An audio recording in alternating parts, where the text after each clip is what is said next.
Okay, I started thinking about the program that I had written, and I was using a bunch of jump relative commands. And since I was having problems with that in my assembler program, I decided to change all the jump relatives to jump absolutes. So instead of a JR, I'm doing a JP in the assembly language. I replaced them all.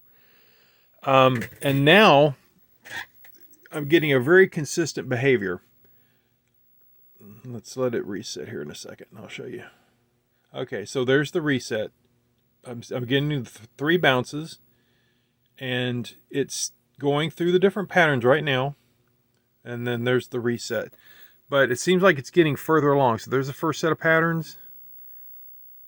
Oh, that's different. So I guess something... I don't know. I cannot explain that. I mean, why would it be different? Let me do a hard reset and see what happens. So there's the reset. So 1, 2, 3.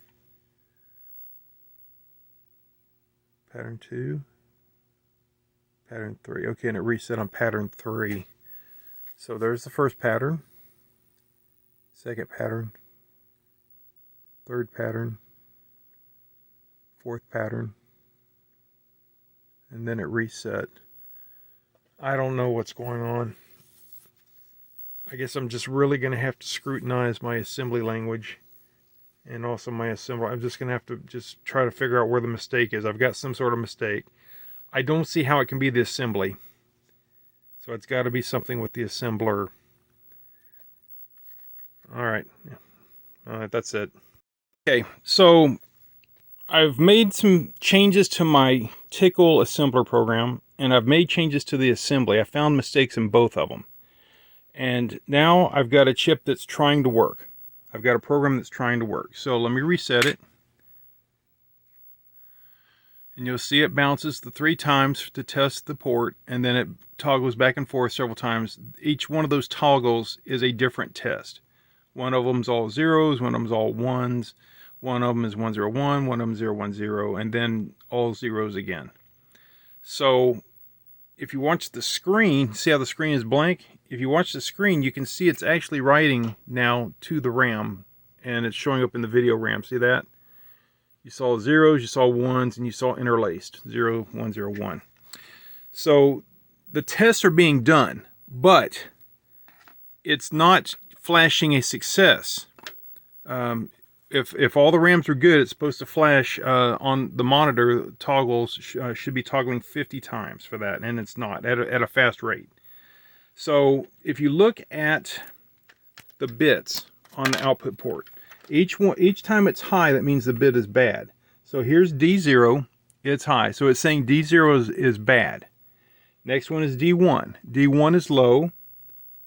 D2 is low. D3 is low. D4 is low. D5 is low. D6 is low. D7 is high.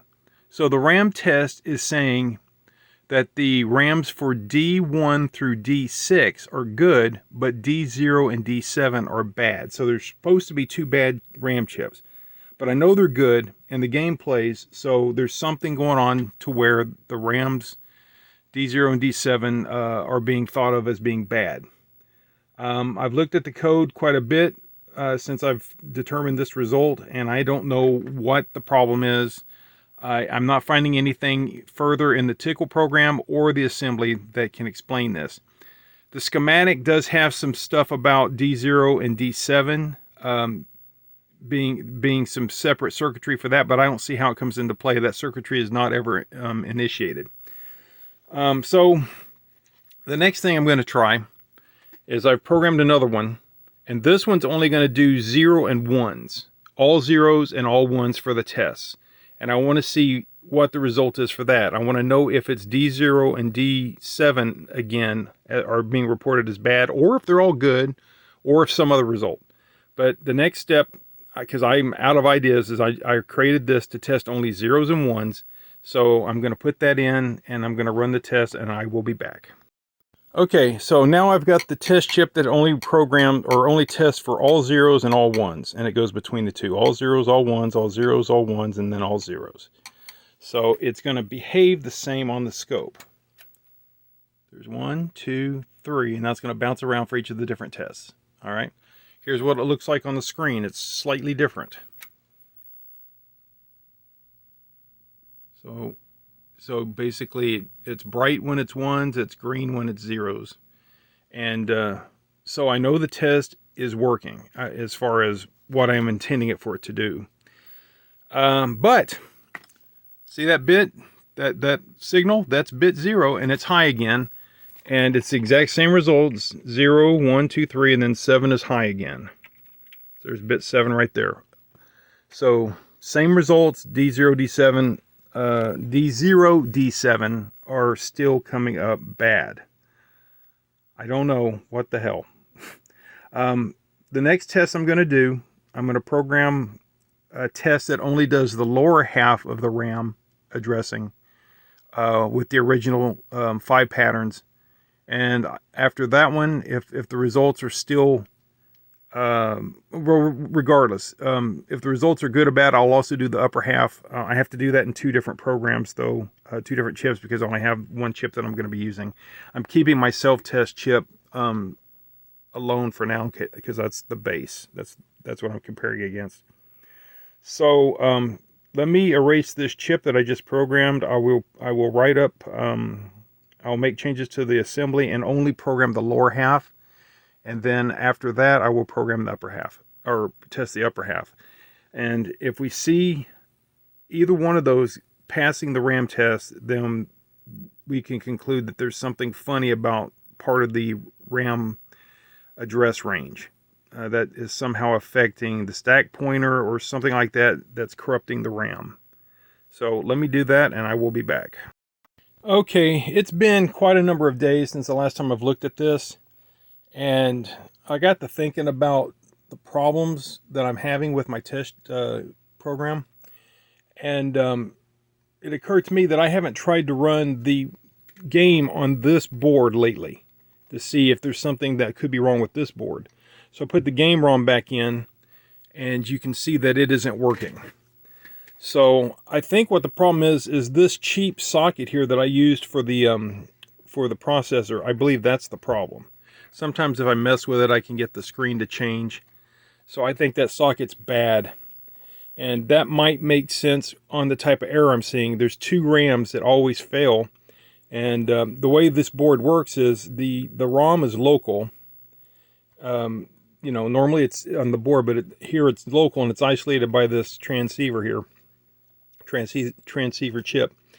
So if the socket was bad, it could still theoretically run maybe the test program to a certain extent, but not be able to write to the RAM, but still be able to access. I don't know, there could be a broken solder joint or trace or something.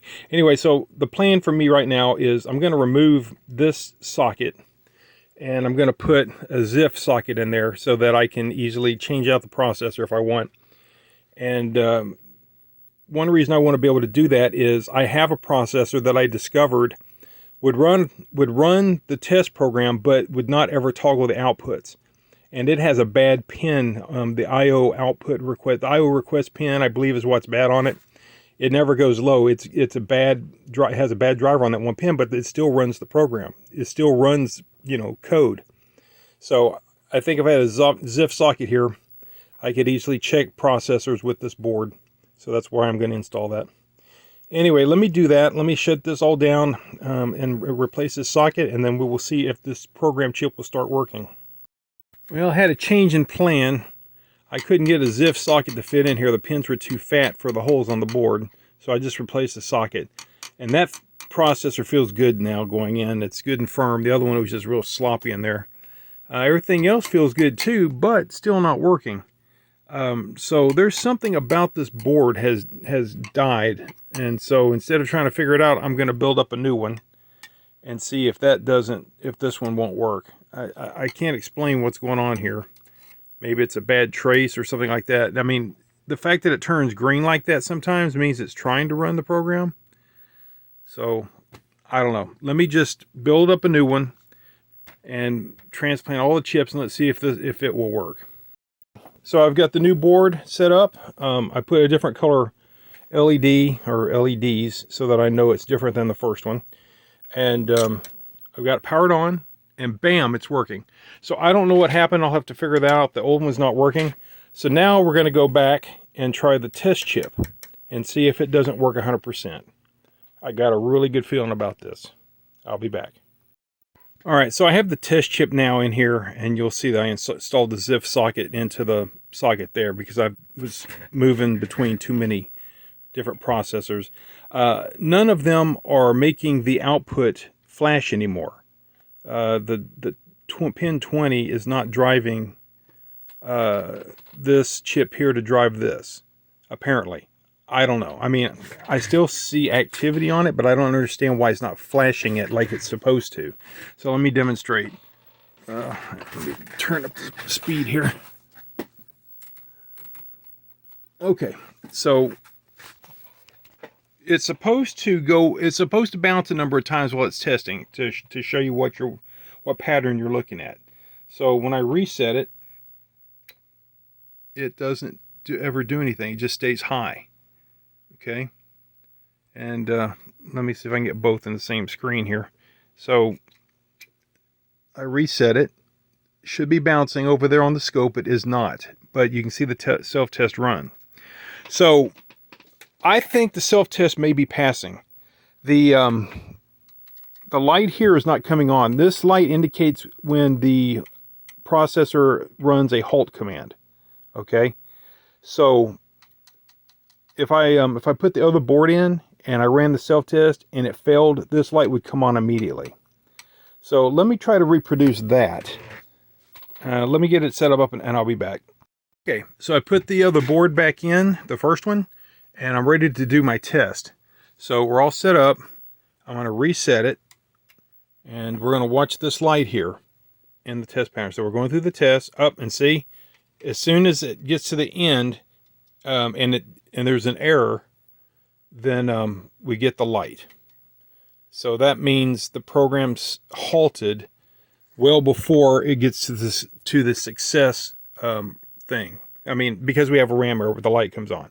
The other one doesn't do that. It gets past the check for bad errors, and in the code, I've looked at it a little bit. There's a large delay, and then it starts flashing. Well, actually, there's a large delay. Then it's supposed to put a grid on the screen. Now, that code's never been tested, so there could be a bug in there. And that's what I suspect happened. The code to draw the grid is probably wrong, and it's probably getting in an infinite loop or something. And so it never lights the light, because eventually when you get past drawing the grid, then it's supposed to flash 50 times on the sound port, and you'd see it on the scope. And then after that, then it would go to a halt. And it's not getting that far, and I suspect it's just because code that I wrote has never been tried before, and it's just got bugs in it. But anyway, yeah. So yeah, all the problems that I've been having up to this point is this board is bad. There's something about this board that makes it think that the RAMs are bad, and because of that, the program won't run for the game. The game program requires it to be able to write to RAM. It's got to have working RAM or it won't boot. So this is all starting to make sense to me, and I'm excited. I've got a test that actually, I've got a program that actually tests the RAM and gives me a result that's correct now. In other words, the RAMs are all good. So I've got to figure out why the output port's not flashing. It should. I mean, it's the same logic. Why would this one do it and that one won't? That makes no sense. I've cleaned up flux and stuff, thinking there might be something like that, but it didn't help. All right, well, anyway, that's it for this program. I do have a self-test program that's working, and I'll just keep working until I get it perfect. Thanks for watching.